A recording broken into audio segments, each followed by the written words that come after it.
केहू दुनिया में नहीं तुम्हारा सिवा प्यार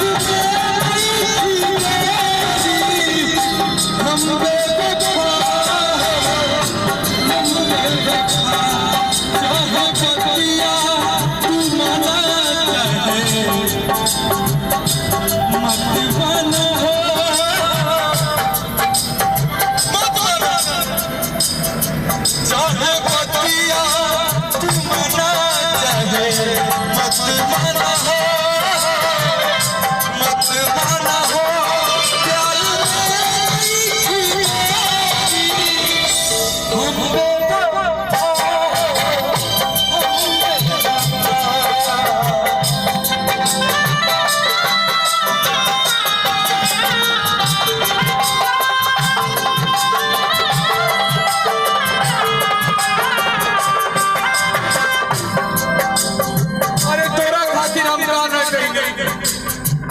अपने बढ़िया कपड़ा का पहनी लेकर तोरी सलवार ला के देनी, वन पीस ला के देनी, तो लिपस्टिक ला के देनी, तो बाल स्ट्रेट करवाई।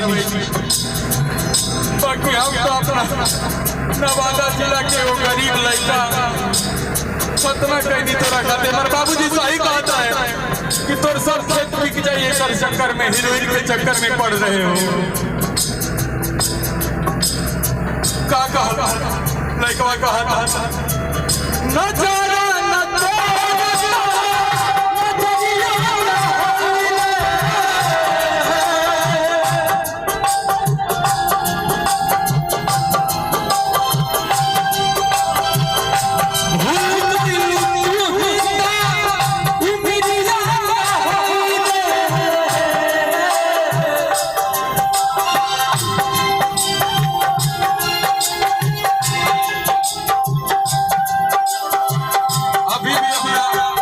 पापा से कहा कि अपन शादी कैंसिल करा।